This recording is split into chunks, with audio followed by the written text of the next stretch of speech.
Good morning. Happy Monday. My name is Kelly Reddy-Heffner, and I'm a financial planner and happy to be here with you this morning.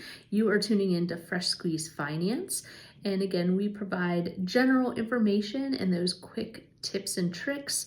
It is not meant to be personal financial advice, but a help to get started on your journey to better financial situations. Today, we're going to be talking about keeping your data and your information safe. And this is information that we share when there is a concern that there's been a breach of information, if someone has lost or had their wallet stolen. So definitely different circumstances when this information can be useful, and hopefully you'll find something helpful here today.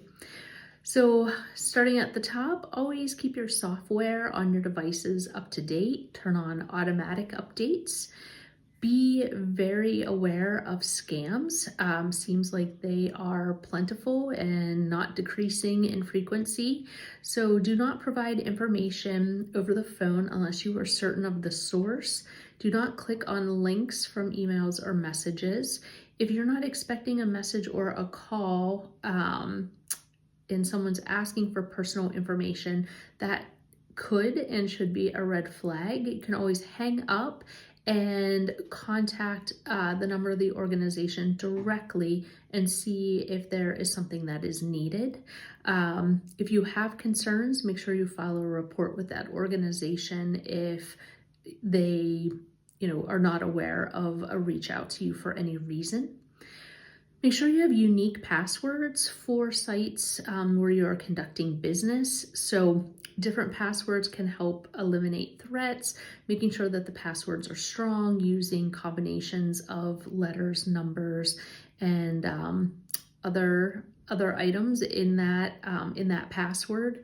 Use two-factor authentication when it is available. That is when you get a text or an email to a personal device to confirm it's you.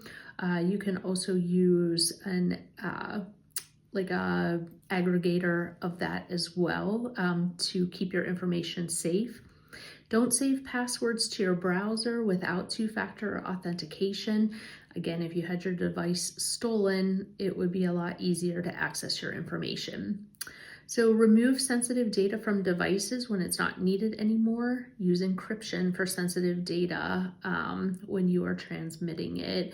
As a planning organization, we advise clients not to send data through email and through texting. Again, secure portals, usually the method of choice. Consider purchasing antivirus protection or a VPN. Be careful on social media. If somebody posts an odd message with a link or sends you an odd message with a link, be wary of clicking on it. It's probably likely they've been hacked or scammed. I do recommend credit freezes on the 3 credit bureaus to decrease your information being used without your knowledge. So all 3 credit bureaus, TransUnion, Equifax, and Experian, have opportunities to put a freeze on and to unfreeze your credit when you do need to have access to it. Make sure you download and review your credit report on an annual basis to make sure you recognize all the accounts that are listed on your credit report. Know your credit score. This is often not listed on the credit report, but should be available through a bank account or a credit card that you have. And then, with different things going on with data and information, and again, we would say this at any point in time if you were having a change in an account, but keep an awareness of account balances, check in on those regularly.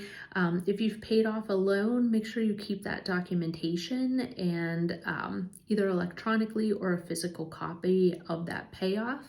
If you're making progress on student loan repayment or working through the public student loan forgiveness program, We always recommend an annual download of that data, copies of that information. You want to track the number of payments, make sure the balance is moving as you think that it should. And of course, the same can be true of those bank accounts and other information as well. You always want to be knowledgeable about what's happening in your accounts and know if something is out of place and make sure to inquire about that.